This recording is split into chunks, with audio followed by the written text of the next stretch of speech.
ఎంతమంది ఆలోచిస్తుంది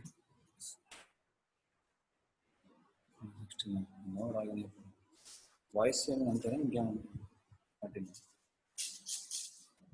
Hi friends, today I am discussing around 5 main topics. Okay.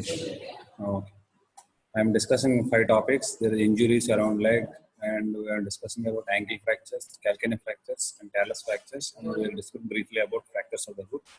First, we are going with fractures around the leg, and we all know there are two main bones in the leg: the tibia and fibula. And tibia is one of the major weight-bearing bone of the body. And what are the main characteristics of the tibia?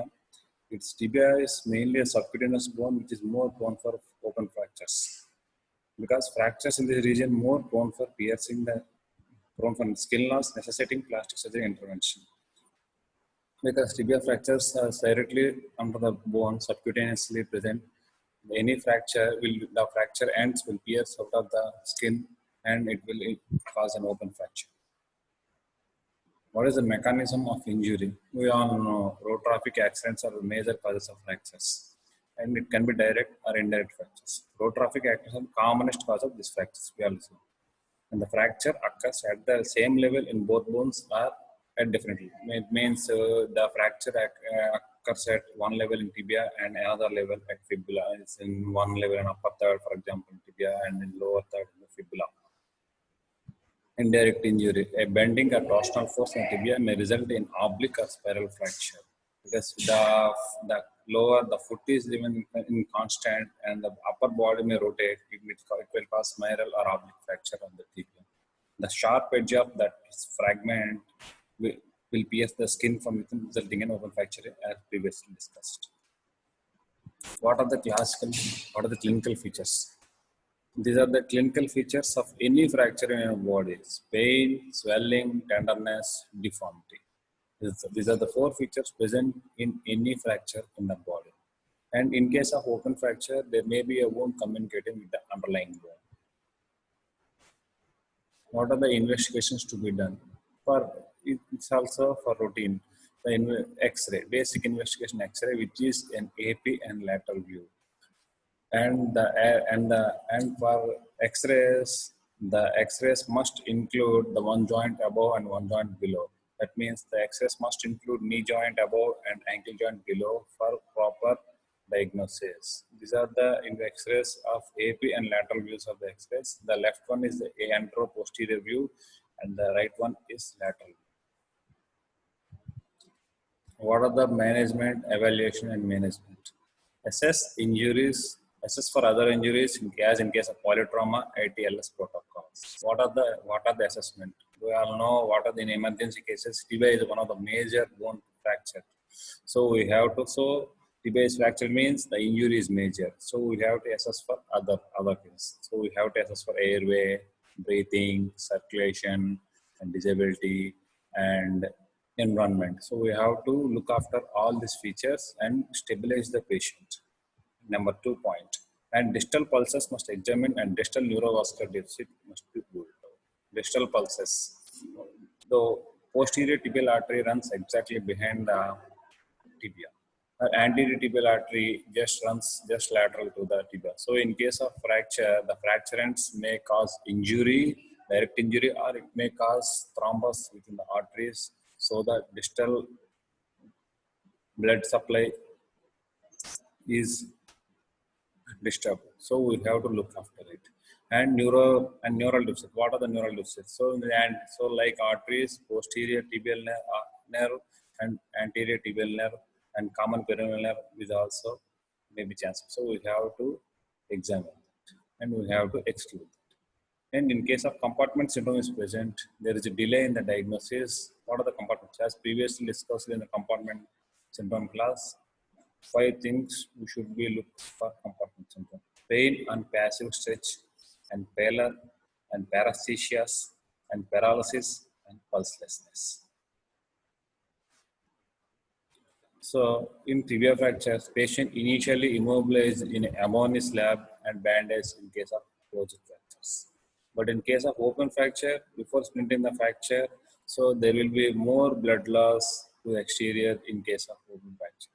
So secure an IV line compensating any volume loss, and we have to give antibiotics to prevent the infection, and we have to give TT injection like any injury, and thorough wound wash and debridement must be done to prevent infection, and apply a moist sterile resin. Then the lower one is an example of above knee slab, which is present from the level of metatarsal heads below and present proximally up to the level of groin. What are the different measures? These are, as previously discussed, was basic management or preliminary management. What are the definitive management to treat the fracture of tibia? The fracture is manipulated and reduced immobilized in above knee plaster cast. In children, it takes about 6 weeks for the fracture to unite, but in adults, it takes around 16 to 20 weeks to unite. Once the fracture becomes sticky, means some callus is formed, some bony callus is formed, then the patient is immobilized in a patella tendon bearing cast. You can see on the right side patella tendon bearing cast. The upper edge is overlaying the patella tendon, supports patella tendon, and you have to encourage mobilization of the patient. So the bone is sticky, it won't much displace, and mobilization means you are giving more stress to the bone, it will encourage more healing and early healing. What are the methods of close reduction? Method 1. The patient is supine and is under general anesthesia or spinal anesthesia. The limb is held parallel to the table and fracture is reduced by traction and counter traction method. Here one person is giving traction and another person is giving counter traction, so that the fracture fragments will come into alignment. And in this position, we will apply a long leg cast. But the disadvantage of this technique is due to gravitational forces. For example, if the fracture is at this level, that due to the gravity, the displacement will be okay, but the posterior angulation will develop at the fracture site due to the gravity. And method 2, the patient is supine or in the sitting position, and the patient is brought to the edge of the table as seen in the diagram here, and the both legs are kept dangling. Through a halter, halter means is support, the clinician holds the leg of the patient and manipulates the fracture, and a long leg cast is put with the knee, side flexion and ankle at 90 degrees. Wedging of the cast. For post-reduction angulations. So we previously discussed the methods of achieving reduction of fracture tibia, but 100% of the cases we may not achieve 100% reduction. In many of the cases, there will be some angulation will be present at the fractures, so that we have to correct the angulation of the fracture later. For that, we will use the hedging of the cast. For post-reduction angulations of the fracture tibia, which is in a plaster cast, the technique of wedge correction of the plaster will enable the surgeon to correct the residual angulations without removing the original plaster cast. This is how to wedge and plaster cast. Here we will see for the left side of the diagram, there is angulation on the medial side, so that the plaster cast is opened on the lateral side, so that the both fragments came into alignment, and in this area is again filled with plaster, wedging. So in this way, we will correct any angulations present after application of the cast by this wedging method. So what is an open wedge or closed wedge method? Open wedge means the plaster is cut at opposite end of the angulations. See, this is an open edge. The angulation at the middle side, but the plaster is cut at lateral side. So this is an open wedge method. In the closed wedge method, the wedge of the plaster cast is removed at the apex of the angulations, and the plaster cast is corrected by closing the cast on that side. And what are the operative management? Indications for operative management: failure to achieve or maintain reduction in above knee cast. Even after wedging or casting, if you are unable to maintain any reduction, you have to do operative fixation. Open fractures, you have to do surgery. So starting from the debridement and everything, stabilization, we have to do surgical fixation. Fractures with neurovascular deficit, fractures with vascular or neural repair, when you have to repair vascular repair or neural repair along with the fracture. And segmental fracture, which is very difficult to achieve reduction by clinical. And floating knee. Floating knee means the fractured tibia associated with fracture femur. That means the knee is floated without any support. In that cases, we have to do surgical fixation. What are the different methods of operative fixation? Plating, intramedullary nailing, and external fixation, and Irizarry fixators. Interlocking nail tibia. This is an example of interlocking nailing of tibia fracture. In the left side, this is the fracture side. This is the nail applied from the proximal end and distal end, and the knee is fixed to the bone by proximal two screws and distal two screws. This is nailing of tibia. This is an Irizarry method. So this is, you see, this is the very comminuted fracture of tibia, and the fracture is fixed with these are called Irizarry rings. The Irizarry rings are fixed to the bone by transverse horizontal wires applied like this. So in this way, you can achieve reduction. Plating. This is an example of plating for the fracture. This is the fracture side, and this is the plating applied on the lateral aspect. Plating provides absolute fixation of the fracture fragments because we are opening the fracture side and achieving the reduction and fixing with the plate. So it will give an absolute reduction of the fractures. But as we are opening the fracture side, it involves excessive soft tissue stripping, which is a negative factor because more soft tissue stripping means you are removing more of the nutrition to the bone. It causes delay in the fracture healing. However, nailing through a technique of relative stability and weight sharing device and also preserve surrounding soft tissue.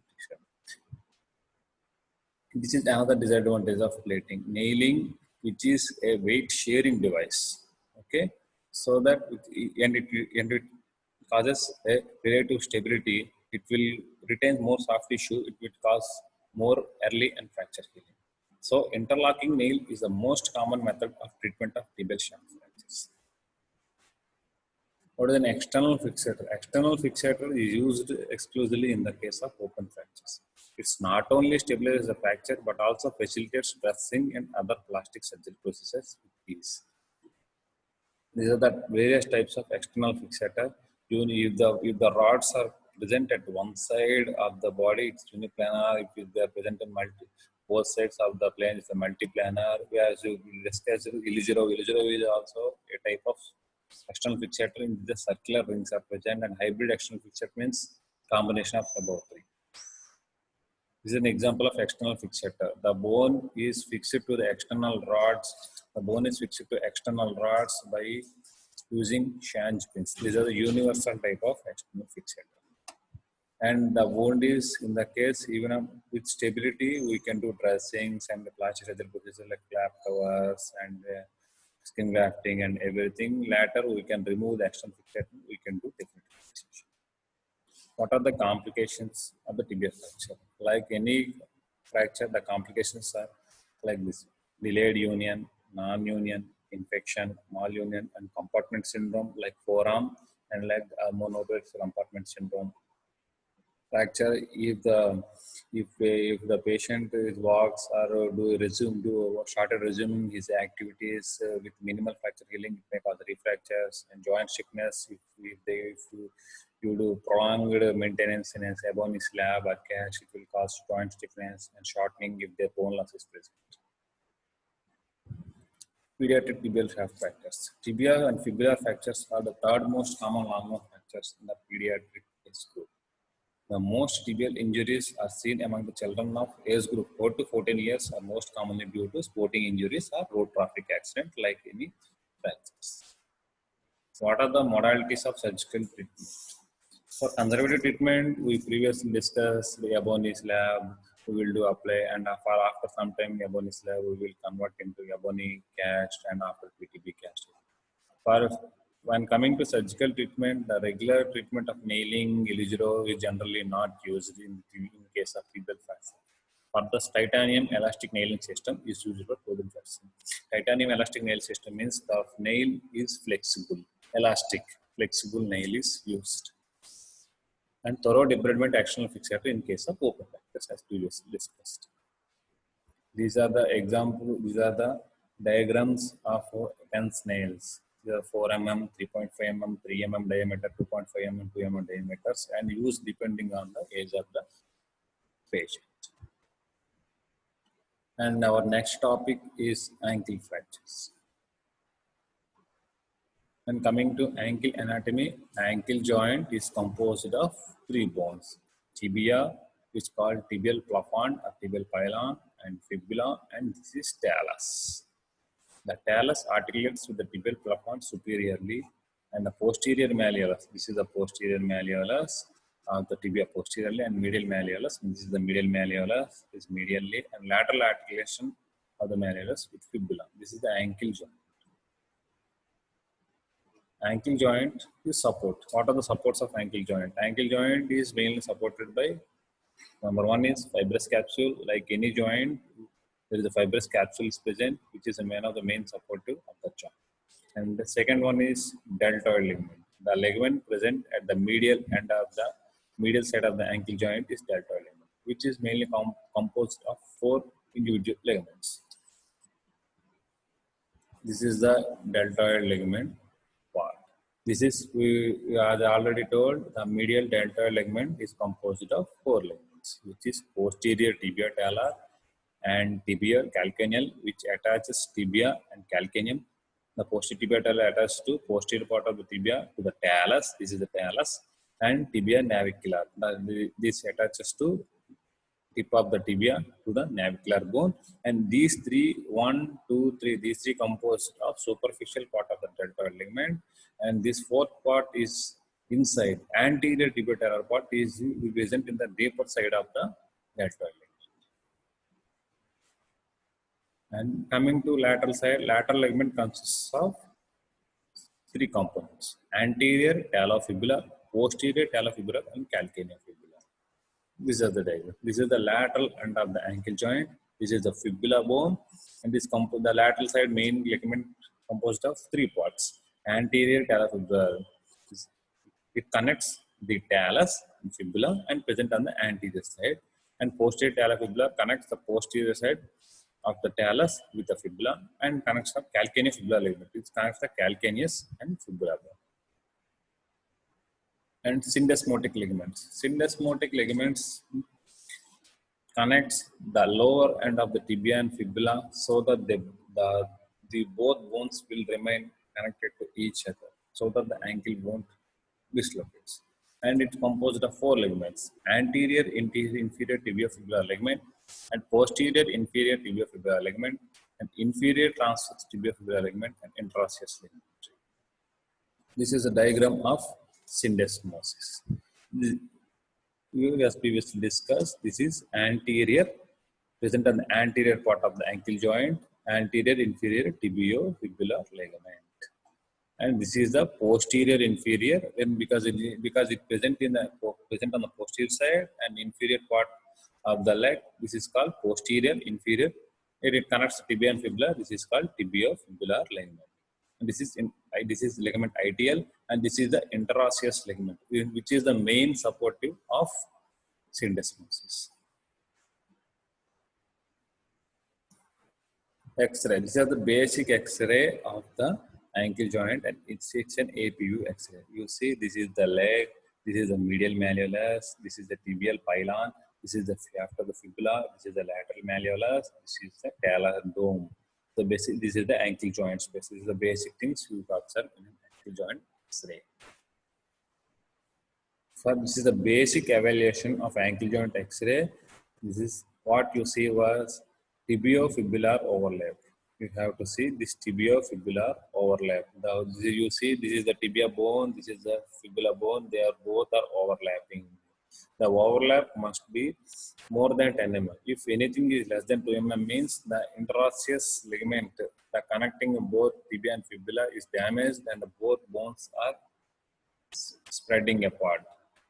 And tibial fibula clear space. The clear space between some radiolucent space is present between the tibia and fibula. This is less than, it should be less than 5 mm. It means the both bones should be close. There will be less space between the both bones. If any damage is present between the ligaments, the both bones keep apart and the space increased. So more than 5 mm is abnormal. And talar tilt. You see, this is the upper line is the line drawn parallel to the tibial pylon. The lower line is drawn parallel to the talar dome. The both lines should be parallel. If if the both lines are converging, diverging means some of the ligaments are damaged and the talus is dislocating or subluxating within the ankle joint. So if you have any doubt in the regarding evaluation of ankle X-ray, consider a comparison with the radiographs of the normal side if there are any unresolved concerns from the injury. And coming to ankle fractures, there are patterns of ankle fractures. Before that, you have to know basic movements of the ankles. This one, you know, the ankle, foot moves, this is called dorsiflexion, and foot move downwards, this is dorsiflexion. And the foot moves in this direction. This is foot like this. This is foot moves like this. This is called inversion. And the foot moves like this. This is called eversion. And this is in the coronal plane. The foot moves in this direction. This is called medial rotation. And the foot moves in this direction. It's called lateral rotation. The large Hansen classification is most widely used classification of ankle fractures. And these are mainly 4 types: supination, external rotation, supination, adduction, and pronation, external rotation, and pronation, abduction. What are these types? The first wide significance position of foot at the time of injury. So the first, for example, if you take supination and external rotation, the foot is in the position of supination at the time of injury. What is supination? Supination means, as previously discussed, supination is a combination of plantar flexion and inversion. So foot is in this position at the time of injury, and the force applying on this external rotation. Foot is in position and you are applying an external rotation force on it. So it causes a type of injury. This is called supination, external rotation injury. For example, if you take supination adduction, the foot is at the in this supination position, and you are applying more adduction force. This is called supination adduction type injury.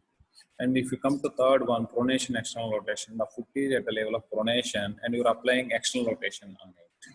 This is called a type of injury called pronation, external rotation. And the fourth one is pronation and abduction. The foot is in the position of pronation, we are applying abduction position to that to cause that type of injury. Coming to first type, supination, external rotation. These are four stages. The stage 1, anterior tibiofibular ligament damage, and the second stage 2, fibular fracture is damaged. Stage 3, posterior malleolus fracture or posterior tibiofibular ligament is damaged. And the stage 4 is delta ligament. It is very difficult to understand. I am showing in video. This is a Lawrence Johnson classification. This is supination, external rotation type of injury.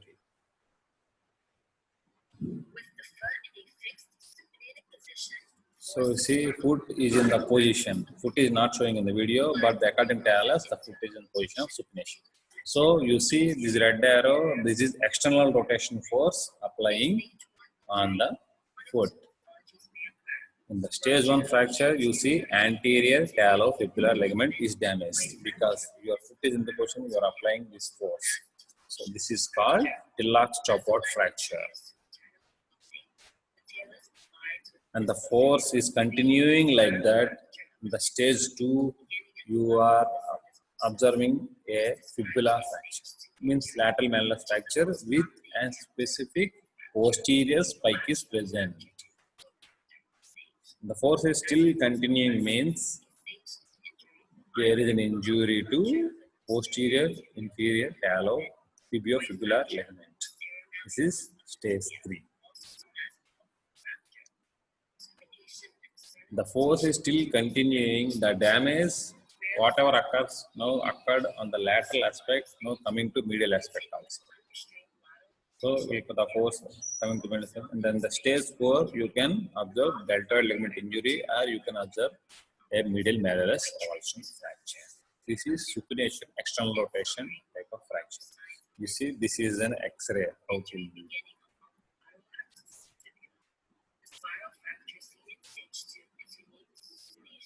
You see, you can observe the typical posterior spike on lateral malleolus fracture in supination external rotation type 2. And the second variant is supination adduction type injury. These are only 2 stages. In the stage 1, the fibular fracture is below the ankle mortise. The foot is in the position and we are applying this position. So fibula is avulsed at fractures. In the second stage, the medial malleolus fracture is present. I'm showing a video.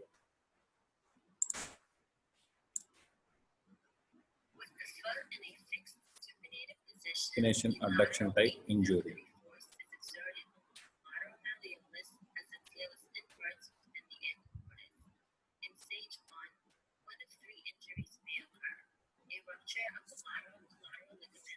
Stage 1, you can observe there is lateral rupture of the lateral ligaments, or you can observe the force is more, you can observe the fibular ligament, but you can observe the syndesmotic ligaments is present which are damaged in the type 1, which are intact in this type of injury. The force is still continuing in position. You can have the talus is rotating. The force is continuing, and which is called a vertical slip fracture of the medial malleolus. This is the stage 2 of the supination adduction type of injury. See, whether the ligaments are damaging or fracture is damaged, the fibula is bone fracture is on, and it depends on the force of injury and the timing of injury.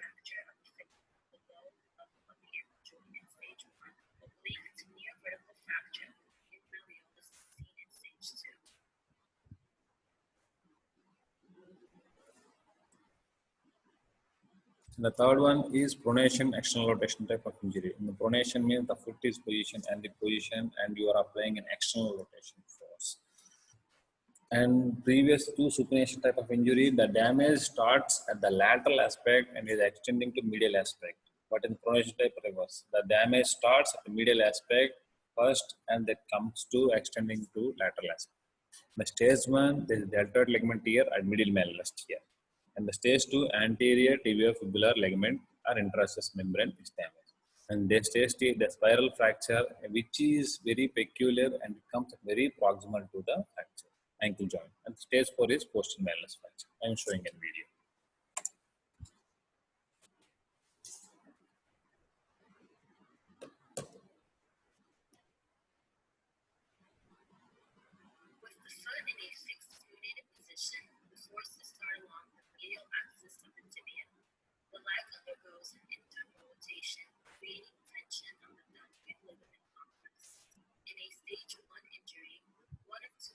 In stage 1, there is deltoid ligament tear or medial malleolus fracture.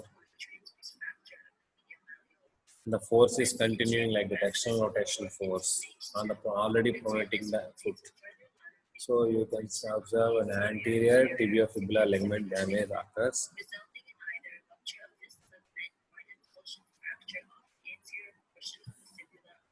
And the stage 3, the interosseous ligament, which is the main support of tibiofibular syndesmosis,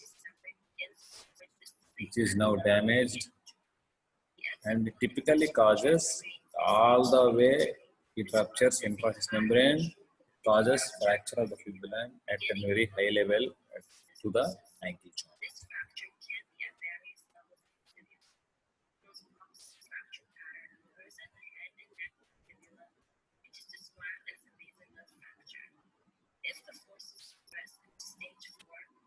In the stage 4, you can observe posterior tibiofibular ligament injury. In the pronation abduction type injury, there are 3 types. In the first one, like all pronation type of injury, the damage starts at medial aspect and extends to lateral aspect. In stage 1, the transverse fracture or medial malleolus fracture, and stage 2, the posterior malleolus fracture or tibiofibular ligament damage injury, and stage 3 fibular fracture and typically proximal to mortis with an option with the partial fragment space.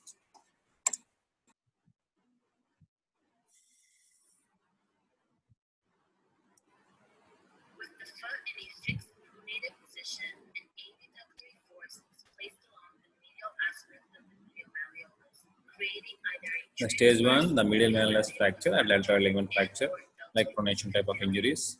This is described as a stage 1 injury. As the abductory force continues to push the talus laterally, the talus is driven into the tibiofibular syndesmotic. In the stage 2, you can observe there is damage to both anterior and posterior talofibular ligament damage occurs.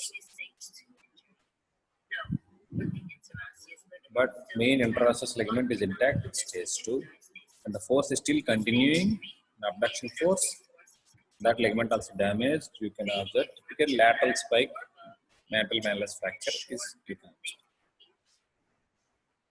And this is another classification, Weber's classification. It is mainly based on the location of the fibular fracture related to ankle models.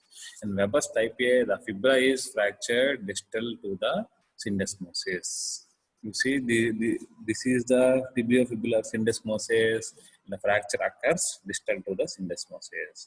And Weber's type B, a fibula is damaged at the level of the syndesmosis, which means syndesmosis is damaged.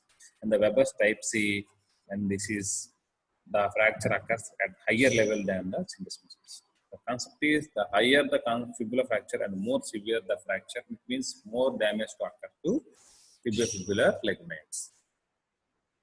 And it is the example of posterior malleolus fractures. It is a CT scan image of the posterior malleolus fractures. This is a coronal view image. This one is what are the function of the posterior malleolus actually. Posterior malleolus prevents stability. Because it prevents the posterior translation of talus. Because the talus is present like this, if posterior malleolus is fractured, it causes the talus to be subluxated in this direction. And it enhances syndesmotic stability normally, and it's one of the major weight bearing because it increases the surface area of the ankle joint. How to evaluate radial posterior malleolus fracture? The posterior malleolus fractures are very difficult to identify in X-ray. Sometimes, very often, you require CT scan to diagnose and evaluate the posterior malleolus fractures. Syndesmotic injury. We all discussed in the previous slides syndesmotic injury. Syndesmotic in what are the functions? It resists external rotation, axial and lateral displacement of talus, and mainly because the syndesmotic ligaments contain both bones together, so that the talus contains within the ankle joint. If any damage to syndesmotic injury means the both bones become apart, the talus will dislocate. Other common variants of the ankle fractures. This is Mersonne fracture. We previously discussed in pronation, external rotation type 3. The fibula fracture occurs at very higher level at ankle joint. It is called Mersonne fracture. The Workman fracture, it is a fracture after tibial attachment of the posterior inferior talofibula. In any of the cases, in previously 4 cases, the posterior inferior tibiofibular ligament is damaged. It may cause avulsion of the small fragment of the tibia along with it. It is called Workman fracture. And it occurs with anterior tibiofibular ligament. It is called Taylor-Chaput fracture. What are the tibial pylon fracture? These are also called tibial plafond fracture, pylon fracture, and distal tibial fracture, and explosion fracture. These are all words commonly used to describe this tibial pylon fracture. Tibial pylon fracture. This encompasses a spectrum of skeletal injury ranging from fractures caused by low energy rotational forces to fractures caused by high energy axial compression, fractures arising from motor vehicle accidents, falls from a height. We all know we fall from some height. What are the main bones to fracture? Calcaneum or lumbar vertebral fracture. Along with those, tibial pylon fractures are very notoriously fractured at the time of fall from some height because there is an axial compression at the tibial pylon fractures. The rotational variants typically have a more favorable prognosis, whereas high energy fractures are frequently associated with open wounds or severe closures of tissue trauma. This is an X-ray and CT scan and 3D CT scan image of how the tibial pylon fracture is present. You see there is distal articular surface of the tibia bone is completely fractured.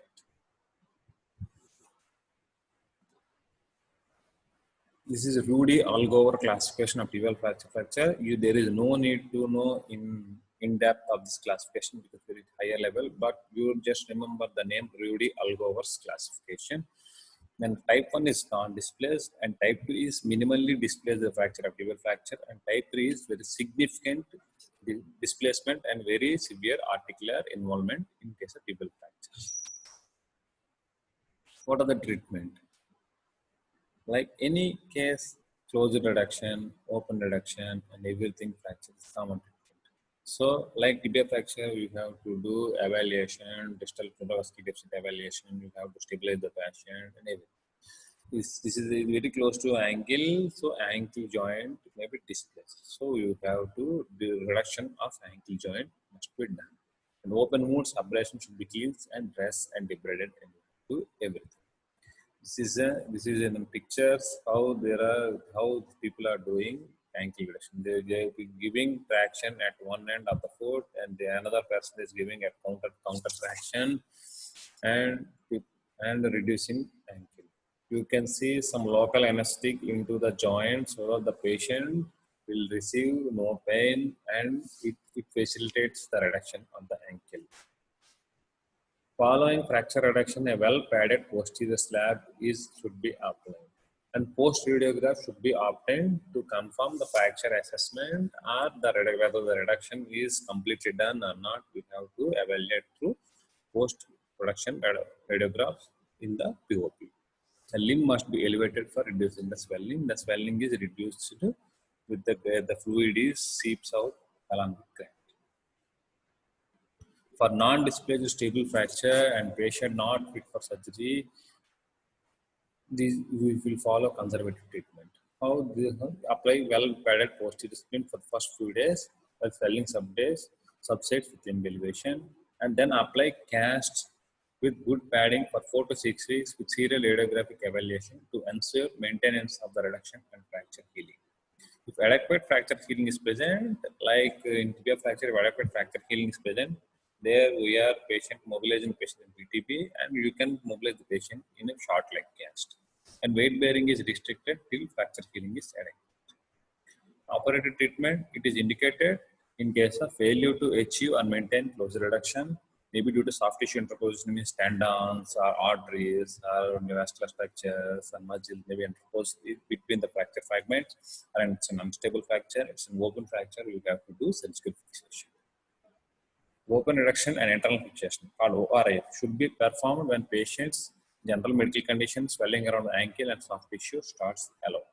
Usually the swellings, blisters and soft tissue stabilizes within 7 to 10 days. After that, you can do surgical fixation. Occasionally, a closed fracture with severe soft tissue trauma and swelling may require reduction and stabilization with external fixation to allow soft tissue management before definitive fixation. Lateral malleolus fixation. With the transverse fixtures, you can do tension band wiring, screw or Rushnail fixation. If this is a spiral fracture, you can do or you can apply a compression fracture, like I'm showing an X-ray of a compression fracture fixed with a compression screw. And it's in comminuted fracture, you can do plating. This is plating, the plate is fixed with the screws. And this is one interfragment screw applied to the lateral malleolus. For medial malleolus fracture, if the fracture is transverse fracture or simple fracture, we can do simple tension band wiring or malleolus screws can be applied. If there is vertical fracture, the compression screws can be applied but in a different direction. And it's an avulsion fracture, we can do tension band wiring. This is the tension band wiring is applied to medial malleolus and the plating applied to lateral malleolus in this sense. And for fixation of posterior malleolus, when to be fixed, the posterior malleolus is very important, generally neglected in a lot of cases, difficult diagnosis, sometimes missed. The posterior malleolus is fixed if the involvement of the more than 25% of articular surface or more than 2 mm articular step is present, we have to fix the posterior malleolus. Because if we won't fix the posterior malleolus, it will cause persistent posterior subluxation of the dialysis subluxated posterior. The fixation can be achieved by indirect reduction and placement of anterior to posterior lag screws and plating like the X-ray I showed. The fibular syndesmosis is one of the very very things we commonly miss in an ankle fracture, and we have to fix it definitely. In tibia fibula syndesmosis, the both bones we have to together came together with a screw. This is called syndesmotic screw. What are the complications of the ankle fractures? Immediate perioperative complications are malreduction because we may not difficult or unable to achieve complete reduction of ankle fracture or inadequate fixation or intra-articular hardware. That it means you are applying screws, nails, wires, everything. It may go into the ankle joint, and after that, patient is experiencing pain or not getting movement because the hardware is present in the joint. And early postoperative complications, wound dehiscence, necrosis, or infection. Yeah, I'm showing a picture of wound dehiscence or necrosis of the post-surgical fixation of the ankle fracture. And late complications are stiffness. Like these are stiffness because like other fractures, we are maintaining the limb in excess more and more time in the POP means the joint get fixed. Persistent edema, malunion, non-union, post-traumatic arthritis, and orbital condition like any other fractures. Coming to calcaneum fracture,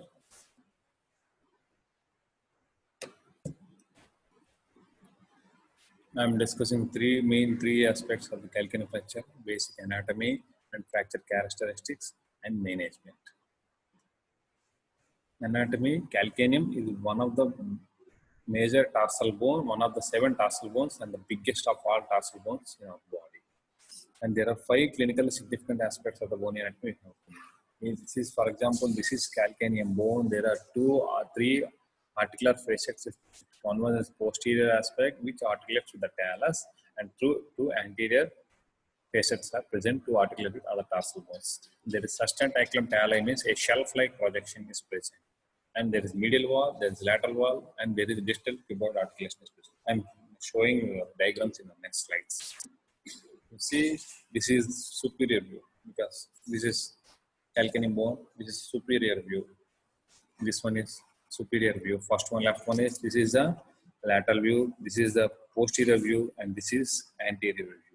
You see from superior view, you can observe there is main, larger, and posterior facet, and 2 anterior and medial facets for articulations. This posterior facet is articulates with the talus, and this is the lateral surface, lateral view of the calcaneum bone. This is the posterior view. I have already told there is sustentaculum. This is called sustentaculum tali, a shelf-like projection on the medial aspect. Under the sustentaculum tali, you can observe flexor hallucis longus tendon is present. And this is the anterior view. You see, this is the posterior facet. This one is the posterior facet. This one is the posterior facet. This is the medial facet, and this is the cuboid articulation of the calcaneum. You see, the posterior facet, anterior and medial facets. This is the cuboid. This is the posterior facet. This is the anterior facet. This is the cuboid articulation of the calcaneum with the cuboid. Measurements. These are the very important things you know in calcaneum. In exam, you have to definitely mention these things in the calcaneum. About these things, these 2. These angles you have to know. Bolus angles and this angle of Gisem. Bolus, this is the posterior facet. This is the anterior facet. This is upward slope. This is the posterior slope. This is the anterior slope of the calcaneum. This is the posterior tuberosity. So Bolus angle is an angle between 2 lines. What are those lines? The first line is connecting the tuberosity and posterior facet. This is the line connecting tuberosity and posterior facet, and this is the line connecting posterior facet and anterior facet. The angle between these 2 lines is called Bolus angle. This is generally usually between 25 degrees to 40 degrees. What is angle of Gisem? Angle of Gisem, this is angle between, this is the posterior slope of the calcaneum. This is the posterior slope of the calcaneum. This is the anterior slope of the calcaneum. The angle between 2 slopes is angle of Gisem. In generally, the fractures of calcaneum, the Bolus angle will decrease and Gisem angle will increase. These things are these are the main things you have to know or remember in case of calcaneum fracture. This is the vertical dimension of calcaneum fracture. In case of calcaneum fracture, the height will decrease. You see in X-ray, this is showing depicting the the length between upper border and lower border. This is called calcaneum height will decrease. This is width of the calcaneum bone. In case of fracture, calcaneum fracture, the width of the calcaneum bone will increase. What are the mechanism of injury of calcaneal fracture? You see, this is the posterior facet, this is the tuberosity, and this is the talus. So, in calcaneum generally usually fractures when you fall from a height. So, when you fall from a height, the force to subtalar joint driving talus lateral process is everted into everted calcaneus to create fracture patterns described by Essex Lopresti. This is called Essex Lopresti classification. The axe of the lateral process, this is called axe of the lateral process of talus driven into the lateral wall of the calcaneus. This would be a fracture that runs superior and lateral to and inferior to medial. See, these are the two main variants of the Essex Lopresti classification. You see in the large main green arrow, the force is transmitting through the talus and lateral process into calcaneum. This is the main fracture. So you see, these are the two common ones. This is the main fracture. This is calcaneum fracture. And in tongue type of fracture, this is secondary fracture line. This is from main fracture line. The secondary fracture line starts and exits just below the tuberosity. This is called tongue type of fracture. This fragment is tongue. This fragment is called tongue fragment. In depression type of fracture, the secondary fracture line starts from primary fracture line and exits just behind talus or anterior tuberosity. This is called depression type of fracture. These are the CT images of joint depression fracture. This is the tongue type of fracture. You see, this is the primary fracture line and the second fracture line exists just behind talus here. And in the tongue type of fracture, this is the primary fracture line and the fracture line just exits below the tuberosity.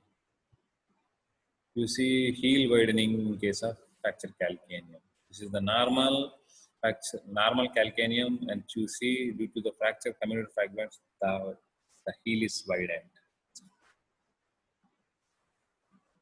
As we have previously discussed, angle of Gissin and Bowler's angle.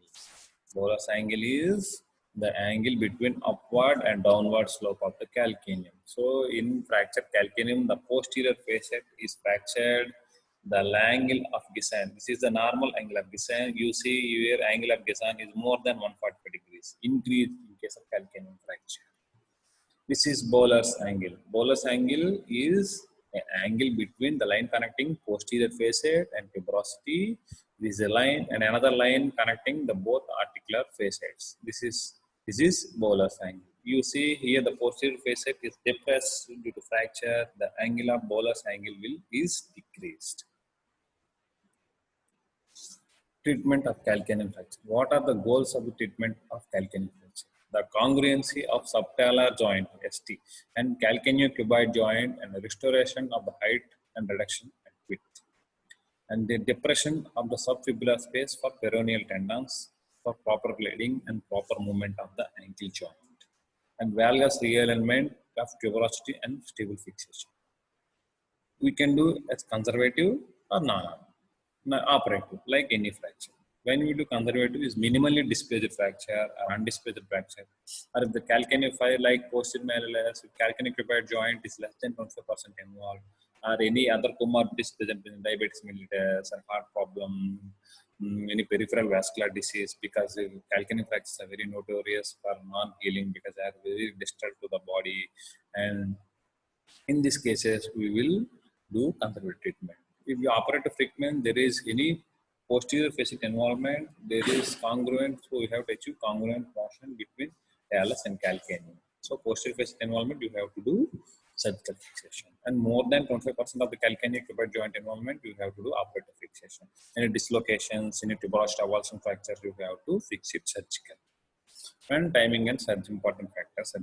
general health, soft tissue envelope, and swelling. Main important thing we can observe is calcaneal fractures is swelling must be decreased because apart from forearm and leg and hind foot, where the calcaneal resides is very notorious for compartment syndrome.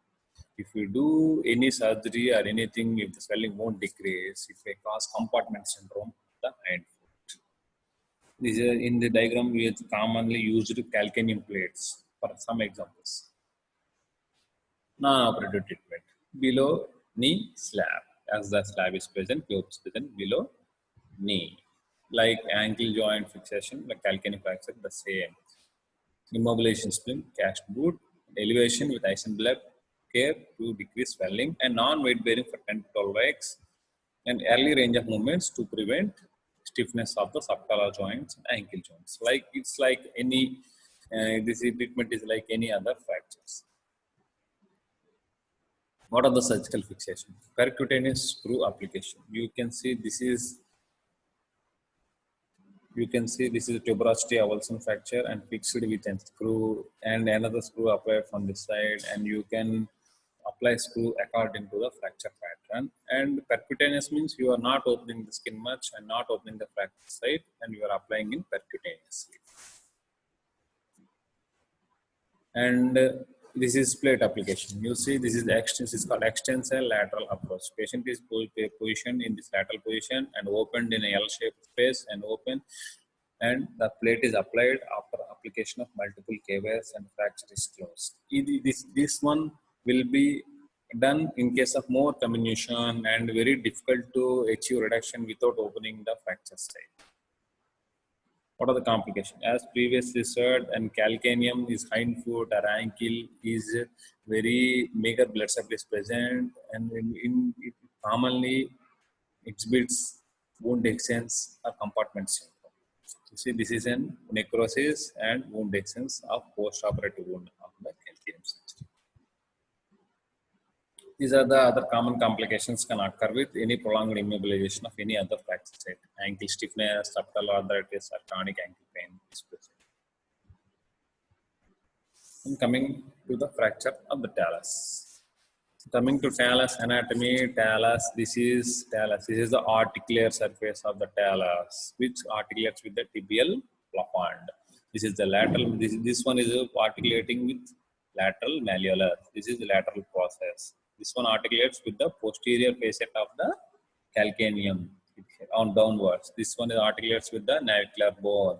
This is the neck fracture. Very important. Callus is one of the few bones in the body which commonly occurs avascular necrosis in case if neglected. Because you see, blood supply of the talus is very important. Blood supply is mainly due to posterior tibial artery, which supplies medial part of the talus through deltoid branches, and through these branches you can observe there is blood supply to posterior tubercles of the talus. And the perforating peroneal artery, which is a branch of peroneal artery, and anterior tibial artery combined calls branch, which is called artery of tarsal sinus, which supplies the head part of the talus, and the blood supply to the body of the talus, which goes retrogradely to this tarsal sinus. And what is the clinical significance of this tarsal sinus, artery of tarsal sinus? The fracture of the talus generally, usually 9 majority of the cases occurs at this neck level. So usually the branches supplying retrogradely to the body of the talus are damaged in this neck fracture, and the body of the talus commonly get avascularized. So other than talus, you can observe this avascular necrosis of proximal part in case of fracture neck of the femur, and scaphoid and lateral condyle of humerus, and etc.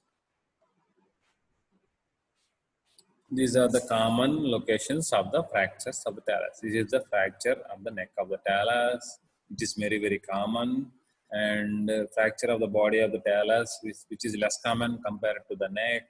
This is the avulsion fractures of the posterior tubercles and lateral process. Okay. Mechanism of injury. The violent, this, if you see this one is an ankle, the violent hyperextension of the ankle. In case of so that the neck is forced against the anterior edge of the tibia.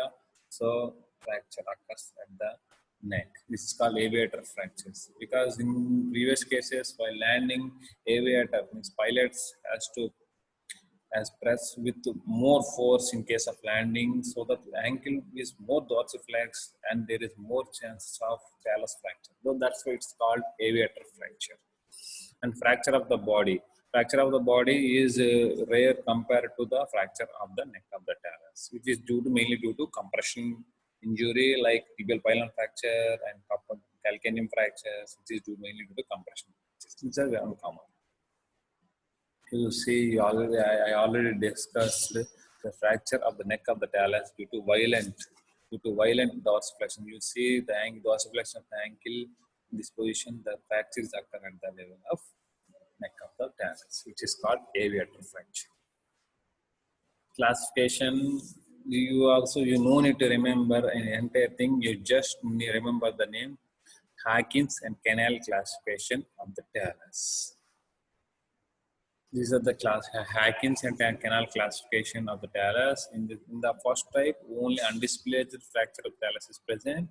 In the second part, the talus is along with the present with the tibia and fibular bones, and the remaining foot is displaced. And the third part is the fracture, that the talus is fractured and extruded from the ankle joint, which is called extruded talus. And in the fourth type, it is a combination of second and third part. The talus is fractured and the body fragment is displaced, and anterior fragments also displaced are in non-congruency with other part of the foot. What are the clinical features? Like any fracture, the clinical features are pain, swelling, tenderness, deformity, crepitus. So you see here the fracture. You see this is the this is the lateral malleolus prominence. You can see this one, another is talus fragment. This is deformity is present like this. Foot is in plantar flexion, it's inversion. So what are the clinical features? Painful and swollen foot and ankle, and displaced by obvious deformity is present. Skin may be dented and split, which may be dangerous sign. The pulse should be checked and compared. Like these are the things like any other fractures. Diagnosis, like any diagnosis, we have to do X-ray, anteroposterior views, lateral views, and oblique views are done. And CT scan help to identify associated any other ankle and foot injuries, because this one is frequently missed, tarsal bone, in case of undisplaced fracture of the talus. This is X-ray of a talus fracture. You can see the fracture line extending along the neck of the talus. What are the treatment of undisplaced fracture? Like calcaneum, like ankle, you can apply, and below knee plaster cast or plaster slab with the foot is in plantar flexion, so that the talus fragments will come into alignment. This is the conservative treatment for fracture of the talus. The foot is in plantar flexion is important. The treatment of displaced fracture, if skin is tight, means there will be a chance of compartment syndrome, there is a chance of skin necrosis, there is chance of vascular injuries present, so we have to do urgent reduction. And type 2, you can, for up to type 2, you can do closed reduction under general anesthesia. But it fails means you have to do open reduction. For type 3, you can observe type 3 is the talus is not present in the joint, it's extruded. So you have to open the joint and keep the talus again in the joint, you have to fix it. This is an example of fixation of the talus. There is a screw applied from anterior to posterior direction. This is the fracture line. What are the complications of the talus? You see, I already told, avascular necrosis of the proximal part is very important classification of the talus, and it was given. You can also it is observed in this complication in case of fracture scaphoid and intracapsular neck of fracture femur. And non-union and secondary osteoarthritis is due to avascular necrosis or any damage to articular cartilage blood supply. You can observe secondary osteoarthritis. And in severe cases, if talus avascular necrosis happened, we unable to retain the vascularity, regain the vascularity of talus, we can do ankle arthrodesis. There are various types of ankle arthrodesis present, but I'm not discussing that. When coming to the fractures of the foot, I am discussing about three fractures, three variants of the fractures of the foot, which may come to as 2 marks questions. And the first one is Jones fracture. What is Jones fracture? Jones fracture is fracture of the base of the fifth metatarsal. What are the tendon attached to fracture of the fifth metatarsal? There is peroneal brevis tendon attached to base of the fifth metatarsal, which is a common fracture among athletic population. So that is very notorious for non-union due to tenuous blood supply and pull of the peroneal tendon, because the fracture is happened, the blood supply is very less when the foot and ankle region, and there is continuous pull of the peroneal tendon. So the fracture surface won't keep apart. So the fracture is very notorious for non-union, and it can be associated with concomitant midfoot injury like Lisfranc injuries. What is the treatment? Like treatment, if the fracture is undisplaced, non-weight bearing short leg cast for 6 to 8 weeks, and if the fracture is displaced or displacing and a non-union is present and not hunting in, you have to do intramedullary screw fixation is present, and you can apply plate and screw fixation also for this Jones fracture. And then the X-ray I am showing and screw fixation of the Jones fracture. And Lisfranc. Lisfranc is a tarso-metatarsal fracture dislocation. Means the metatarsals are dislocating from the tarsal bones due to the damage to Lisfranc ligament.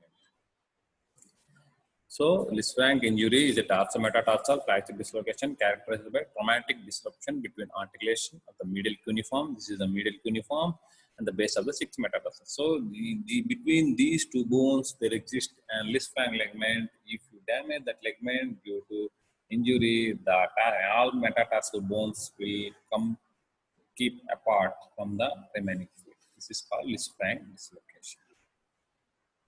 Treatment may be like other things, cast immobilization, or in case of very big displacement, we have to do open reduction or fixation. If you are unable to achieve, there is a patient presented a very long time after injury, you can maybe do arthrodesis. And one last topic is march fracture, which is a stress fracture or fatigue fracture of third metatarsal, which is resulting from the long continuous stress, particularly from prolonged walking or running.